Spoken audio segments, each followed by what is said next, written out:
Very good evening, all of you. Welcome you all on our YouTube channel, The Learning with Fun. I am Dr. Manjuta Akshay.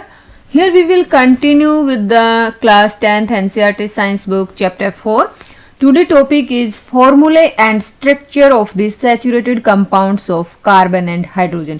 जब हम बात करते हैं saturated compounds की और वो भी कार्बन एंड हाइड्रोजन की, तो इनको हम बोलते हैं अल्केन.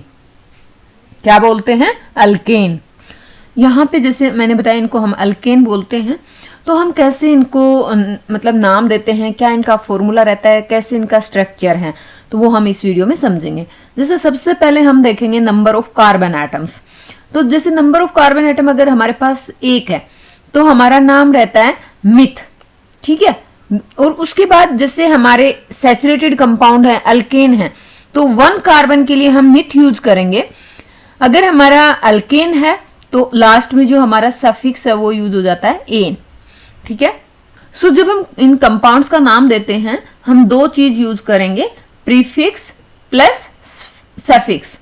तो प्रीफिक्स प्लस सफिक्स, तो जो हमारा प्रीफिक्स होगा वो डिसाइड होता है by the number of carbon atoms.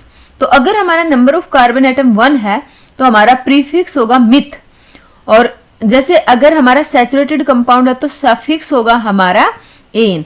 तो अगर हमारा 1 कंपाउंड कार्बन है, अगर 1 कार्बन है तो कार्बन की वैलेंसी कितनी? 4 हाइड्रोजन से ऑक्युपाई होगी, क्योंकि कार्बन के आउटर मोस्ट शेल में कितने इलेक्ट्रॉन है? 4 इलेक्ट्रॉन है. ये 4 इलेक्ट्रॉन 4 हाइड्रोजन एटम के साथ बॉन्ड बनाएंगे. तो स्ट्रक्चर हमारी ये होगी कि 4 कार्बन और हाइड्रोजन के बीच में 4 सिंगल बॉन्ड है. ये हमारा फॉर्मूला होगा CH4 और हमारा नेम क्या हो जाएगा? मिथ प्लस एन, तो मीथेन हो जाएगा. अगर हमारे पास नंबर ऑफ कार्बन कंपाउंड्स 2 हैं तो हमारा प्रीफिक्स होगा यहाँ पे इथ. मैं यहाँ पे आपको एक बार दिखा देती हूँ कि हमारा प्रीफिक्स हम क्या यूज करते हैं. सो यहाँ पे आप देखिए कार्बन कंपाउंड्स की अगर हमें नोमेनक्लेचर करनी है तो नंबर ऑफ कार्बन एटम है तो हम ये यहाँ पे प्रीफिक्स में क्या यूज करेंगे? ये हमारा होगा प्रीफिक्स. तो यहाँ पे देखिए अगर हमारे पास 1 कार्बन एटम है तो हम यूज करते हैं मिथ. 2 कार्बन एटम है तो इथ. 3 कार्बन है तो प्रोप. 4 कार्बन है तो ब्यूट. और 5 कार्बन है तो पेंट. और 6 कार्बन है तो हेक्स. अब जैसे उसके बाद हम देखेंगे कि जो हमारा कंपाउंड है वो सैचुरेटेड है या अनसैचुरेटेड है. तो जैसा हमने बताया कि अगर सैचुरेटेड है तो हम लगाएंगे एन. तो यहाँ पे हम बात कर रहे हैं सैचुरेटेड कंपाउंड्स के. तो यहाँ पे जैसे हमारा 1 है तो मीथेन, 2 है तो इथेन, 3 है तो प्रोपेन, 4 कार्बन है तो ब्यूटेन, 5 कार्बन है, 5 कार्बन है तो पेंटेन और 6 कार्बन है तो हेक्सेन. ठीक है. अब इनका फॉर्मूला अगर हम देखेंगे तो देखिए यहाँ पे मीथेन का हम ऑलरेडी डिस्कस कर चुके हैं. एक ही कार्बन है, चारों वैलेंसी कार्बन की हाइड्रोजन से सेटिस्फाई हो रही हैं. हमारा फॉर्मूला बन रहा है CH4. लेकिन अगर हम इथेन की बात करेंगे, यहाँ पे हमारे जैसे हमने बताया ना कि नंबर ऑफ कार्बन एटम 2 है. अगर इथ आ जाता है तो मतलब नंबर ऑफ कार्बन एटम 2 है. तो ये 2 कार्बन कार्बन के बीच में सिंगल बॉन्ड, क्योंकि सैचुरेटेड कंपाउंड है, सिंगल बॉन्ड. अब हर एक कार्बन की 3 वैलेंसी बच गई. तो all the 3 valencies on each carbon atom are satisfied by hydrogen atoms. तो यहाँ पे भी 3 हाइड्रोजन और इस वाले कार्बन पे भी 3 हाइड्रोजन, टोटल 6 हाइड्रोजन हो गए. हमारा फॉर्मूला क्या बना? C2H6. अगर प्रोपेन की बात करें तो यहाँ पे 3 कार्बन है, इसलिए हमने इसको बोला नंबर ऑफ कार्बन एटम 3 है तो प्रोप. सिंगल बॉन्डेड है तो एन, प्रोपेन. अब यहाँ पे हम 3 कार्बन लिखेंगे, सीधा स्ट्रेट चेन में अरेंज है. कार्बन कार्बन के बीच में सिंगल बॉन्ड है. सबसे पहले मिडिल कार्बन को देखते हैं. जो मिडिल कार्बन है 2 उसकी वैलेंस से सेटिस्फाइड है, 2 कार्बन सिंगल बॉन्ड से. अब बचे हुए 2 जो वैलेंसी हैं they will be satisfied by 2 hydrogen atom. अब टर्मिनल कार्बन देखते हैं यहाँ पे, क्योंकि ये वाला कार्बन मिडिल कार्बन से बॉन्डेड है. अब 3 वैलेंसी बच गई. All the 3 valency are satisfied by hydrogen atom and similarly on another terminal carbon. तो यहाँ पे हम नंबर ऑफ हाइड्रोजन एटम देखेंगे तो 1 2 3 4 5 6 7 8. तो हमारे 8 हाइड्रोजन है. कार्बन है 3, हाइड्रोजन है 8.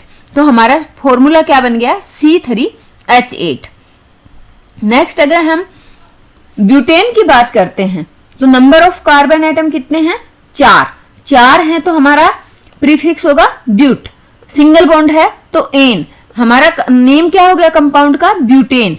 अब यहाँ पे देखिए फॉर्मूला निकालेंगे, 4 कार्बन है, 4 कार्बन हम एक दूसरे से सिंगल बॉन्डेड है, ये हो गया। अब हर एक कार्बन की 4 वैलेंसी हमें सेटिस्फाई करनी है, तो सबसे पहले बीच वाले कार्बन की कर लेते हैं। ये वाला कार्बन अगर हम लेंगे तो इधर भी कार्बन इधर भी कार्बन, बचे हुए 2 वैलेंसी हाइड्रोजन से सेटिस्फाई होंगे। Then come to next carbon, यहाँ पे भी 2 वैलेंसी बची कार्बन की, that will be satisfied by hydrogen. फिर टर्मिनल कार्बन देखेंगे, इन पे 3 वैलेंसी बचती हैं, तो they all will be satisfied by hydrogen atom. Total hydrogen atom count करेंगे 1 2 3 4 5 6 7 8 9 10, टोटल 10 हाइड्रोजन है। तो हमारा फॉर्मूला क्या हो गया? C4H10। सिमिलरली जैसे हमारे पास नंबर ऑफ कार्बन एटम 5 हैं, तो हमारा पेंट प्रीफिक्स होगा, एन सफिक्स होगा, कंपाउंड का नाम क्या हो जाएगा? पेंटेन। और हम यहाँ पे ऐसे ही 5 कार्बन एक चेन में अरेंज करेंगे और उसके बाद हर एक कार्बन की 4 वैलेंसी को फुलफिल करेंगे, तो यहाँ पे नंबर ऑफ हाइड्रोजन एटम आ जाते हैं 12। तो हमारा फॉर्मूला हो जाता है C5H12।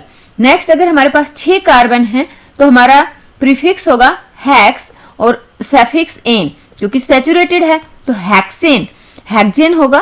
कार्बन यहाँ पे 6 हैं, हर एक कार्बन की आप वैलेंसी को सेटिस्फाई करेंगे तो नंबर ऑफ हाइड्रोजन एटम आ जाते हैं हमारे पास 14। तो यहाँ पे कार्बन 6H14 हमारा फॉर्मूला हो गया हेक्सेन का। तो यहाँ पे हम आपको एक बात और बता दें, जब भी कोई भी अल्केन है हमें उसका फॉर्मूला लिखना है, तो हमें अगर नंबर ऑफ कार्बन एटम पता है तो नंबर ऑफ हाइड्रोजन एटम हम निकाल सकते हैं।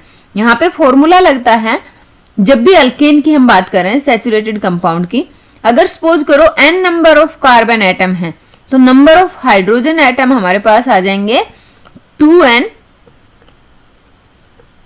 प्लस 2।